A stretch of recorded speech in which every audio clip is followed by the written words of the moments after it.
Hey everybody, I guess you're wondering where am I and what happened?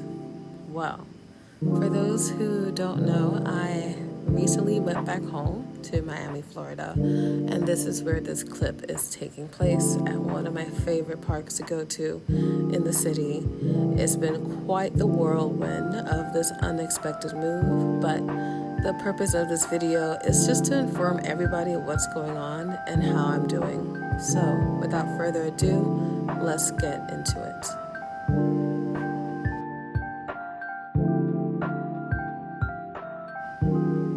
So just a FYI, this move was planned. So here is me in front of Starbucks playing with the snow for the last time because it was cold.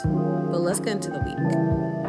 So February 18th was the faculty recital at my job, and here are the teachers and the audience coming in, and it was so exciting organizing it. Everybody did a fantastic job, and little did I know that this would be the last time I would be presently at work. Everybody did a fantastic job. We worked hard. The audience loved it. The students loved it. Parents loved it. Until I get a bone-chilling call that something happened at home. My stuff was put outside. Yeah, I know. Just as a disclaimer, I was already unengaged at this point, and it was agreed between both parties that I was going to move in March. This is why it kind of threw me off for a loop of what happened. I don't have any photos from the recital of myself and my faculty, but this is the only photo I have from that day of myself. Me and my stuff outside, highly upset and scrambling on what to do. My mom assured me that I had a cousin that I didn't know about who lives in Indiana who was ready to help me move. And boy, was I grateful for that, because I ended up in this Airbnb. This was the first moment of peace I had all day, in the sense of coming from a concert and then having my stuff in the snow and still being in my concert gown. And finding out my mom is flying up overnight is very, very nonstop, so I didn't have a chance to breathe. But for those who contributed when I posted that Facebook post, thank you so much, because it made our trip easier. With my mom being able to come up, here is a photo of her just seeing the snow. Funny enough, she wanted to pick up the snow the same way how I picked up the snow in the beginning of this clip. We were able to stuff my stuff in the rental car. As someone who is not new to road trips, this was the rough draft guide that we stuck to for our trip. Once we made it to Atlanta, I just wanted to rest, and the only photo I have is just these jars of peaches from the hotel we stayed in. Since we arrived in Atlanta in the middle of the night, we overslept, so we missed breakfast. But we were told of this breakfast club in Atlanta where I ordered a Georgia peach and my mom ordered like breakfast potatoes and coffee. And I figured you can't be in Atlanta and not have anything peachy, right? So that's what I did, and it was amazing. My mom and I then made a pit stop to Valdosta, Georgia.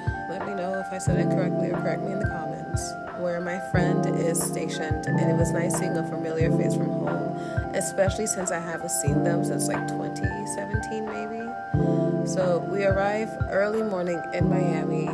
The drive was pretty straightforward because Florida's very flat, and I'm not gonna lie, the anxiety kicked in because now everything that was happening hit me.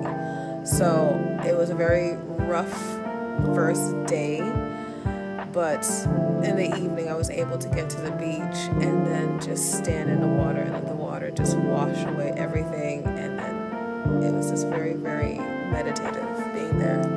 The next day I took it upon myself to go outside, since a good chunk of my time in Indiana was spent indoors due to my depression. So I found this coffee shop where I just did a lot of reflection and did some journaling. My sister, who is an artist, had her work featured in the Thou Art Women's event, which is a women-led, queer-led, inclusive organization where they had dancers, poetry, open mic. I didn't realize how much outings I didn't go to in Indy, so it's just kind of nice just to be out and about. And these are hosts, very fantastic leaders and just informing of everything LGBTQIA+, and having an overall good time. The outing that weekend did not stop there because my sister took me out to see Shen Yun, and she's been raving about Shen Yun since like 2016, maybe 17. But we had a beautiful time, and it was really nice just to be out, and I'm kind of glad these were just beautiful distractions. Here I am at my park that I like to go to. This is Baywood Park. You saw in the beginning of the vlog. It's a really beautiful place to just come and relax. I think a manatee just passed by, but it's really gorgeous being here, being by the water and being by vitamin D. This is also the last day I had therapy, since therapy was in Indiana. So it was a really beautiful, productive talk, and my therapist is just overall proud of me and where I am in this journey in life. The next day, I was aiming to be productive, where in the evening I had rehearsal, so I started off with coffee.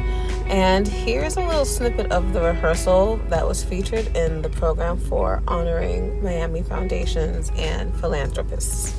So full of the faith that the dark past has taught us.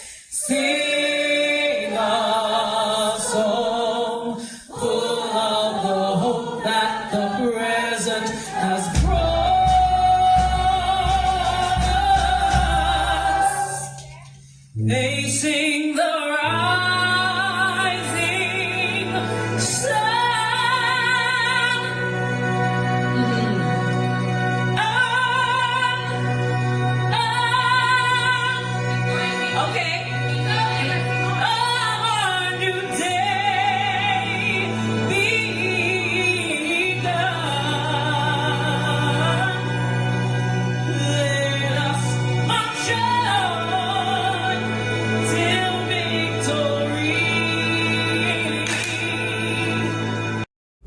It was absolutely beautiful just to play with musicians that I've known in different parts of my career and their careers.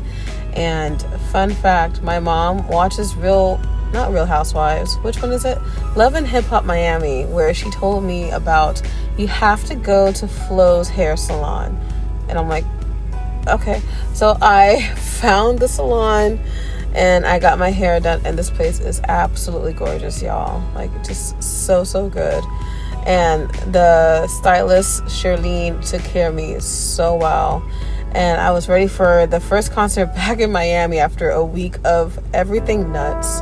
And here are some photos I was able to get with some beautiful colleagues of mine. It was a fantastic show and a great conclusion to what was basically a catch the jammer of a week that started. But I am very grateful to know, like, there are people who are always going to be in your circle. There's always people that's going to be with you, and don't you ever forget it. So until next time, guys, thanks for watching.